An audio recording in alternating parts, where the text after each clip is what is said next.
लोकशाहीत सर्वात पवित्र गोष्ट काय असते तर जनतेने दिलेला कौल म्हणजे जनादेश। पण विचार करा, तुम्ही ज्या नेत्याला एका विशिष्ट विचारसरणीसाठी मत दिले तोच नेता निवडणुकीनंतर काही तासातच स्वतःचा फायदा किंवा मंत्रिपदासाठी दुसऱ्या पक्षात गेला तर यालाच म्हणतात पक्षांतर किंवा फ्लोर क्रॉसिंग। भारतीय राजकारणात खिळखिळी झालेली लोकशाही टिकवून ठेवण्यासाठी 1985 मध्ये एक ऐतिहासिक कायदा आणला गेला, ज्याला आपण अँटी डिफेक्शन लॉ म्हणजेच पक्षांतर बंदी कायदा म्हणून ओळखतो। हा कायदा कसा आला, यामागचा इतिहास काय आणि आजच्या काळात हाच कायदा बंडखोरांचे सुरक्षा कवच कसा बनलाय, जाणून घेऊया या विशेष व्हिडिओमध्ये। या कायद्याचा पाया रचला गेला 1967 मध्ये। ही गोष्ट आहे हरियाणाची। तिथे गयालाल नावाचे एक आमदार होते। त्यांनी वैयक्तिक स्वार्थासाठी अवघ्या 15 तासात तब्बल 3 वेळा आपला राजकीय पक्ष बदलला। आधी काँग्रेसमधून जनता पक्षात, मग पुन्हा काँग्रेसमध्ये आणि काही तासातच पुन्हा बाहेर। त्यांच्या या अजब प्रकारामुळे भारतीय राजकारणात एक प्रसिद्ध म्हण जन्माला आली, आया राम गया राम।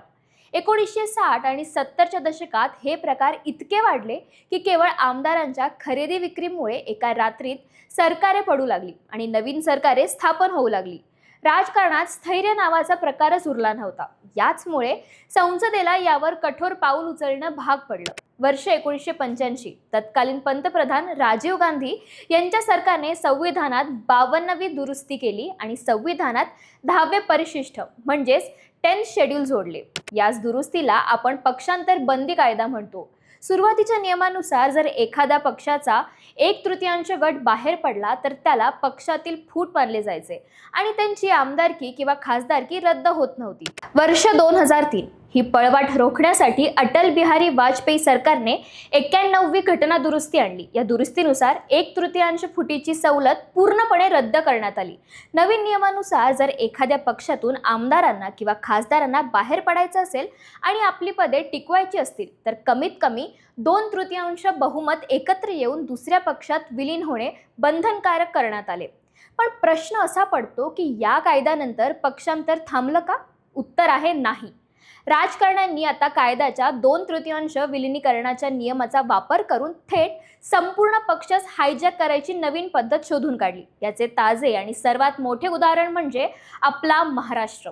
वर्ष 2022 शिवसेना स्प्लिट एकनाथ शिंदे यांच्या नेतृत्वाखाली शिवसेनेच्या 55 पैकी तब्बल 40 आमदारांनी बंड केलं। त्यांनी 2/3 पेक्षा जास्त बहुमत मिळवून मूळ पक्षावर आणि धनुष्यबाण या चिन्हावरच आपला हक्क सांगितला। वर्ष 2023 राष्ट्रवादी काँग्रेस स्प्लिट। अजित पवार यांनी देखील हाच पॅटर्न वापरत राष्ट्रवादी काँग्रेस पक्षाच्या बहुतांश आमदारांना सोबत घेतले आणि पक्ष व घड्याळ चिन्हावर ताबा मिळवला। वर्ष 2026 तृणमूल काँग्रेस आणि आम आदमी पार्टीमधील भूकंप। नुकत्याच झालेल्या राजकीय घडामोडींमध्ये भाजपच्या नेतृत्वाखालील एनडीएच्या 2/3 बहुमताच्या मोहिमेदरम्यान तृणमूल काँग्रेसमध्ये मोठी फूट पडली। काकोली घोष दस्तीदार यांच्या नेतृत्वाखाली 29 पैकी तब्बल 20 लोकसभा खासदारांनी बंड केलं। इतकंच नाही तर दिल्लीत आम आदमी पार्टीच्या 10 पैकी 7 राज्यसभा खासदारांनी, ज्यामध्ये राघव चड्डा आणि स्वाती मालिवाल यांचा समावेश आहे, एकत्र येत थेट भाजपमध्ये विलिनीकरण केलं। मित्रांनो, जो कायदा वैयक्तिक स्वार्थासाठी होणारे पक्षांतर रोखण्यासाठी बनवला होता, आज तोच कायदा कायदेशीररित्या मोठ्या प्रमाणावर होणाऱ्या राजकीय बंडखोरीला संरक्षण देणारे कवच बनला आहे। हा एक मोठा विरोधाभास आहे। जर एक आमदार पक्ष बदलतो तर ती अपात्रता ठरते, पण जर 2/3 आमदार एकत्र येऊन पक्ष बदलतात तर त्याला विलिनीकरण म्हटलं जातं। सर्वोच्च न्यायालयाने अनेकदा यावर ताशेरे ओढले आहेत आणि विधानसभा अध्यक्षांच्या अधिकारांवर प्रश्न उपस्थित केले आहेत।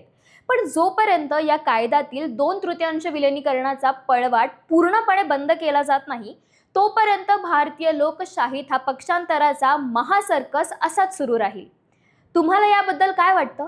पक्षांतर बंदी कायद्यात बदल करून विलिनीकरणाचा नियमही पूर्णपणे रद्द केला पाहिजे का? तुमची प्रतिक्रिया तुम्ही आम्हाला कमेंट्समध्ये कळवू शकता आणि अशाच माहितीपूर्ण व्हिडिओसाठी सरळ सोप्पला फॉलो आणि सबस्क्राईब करायला विसरू नका।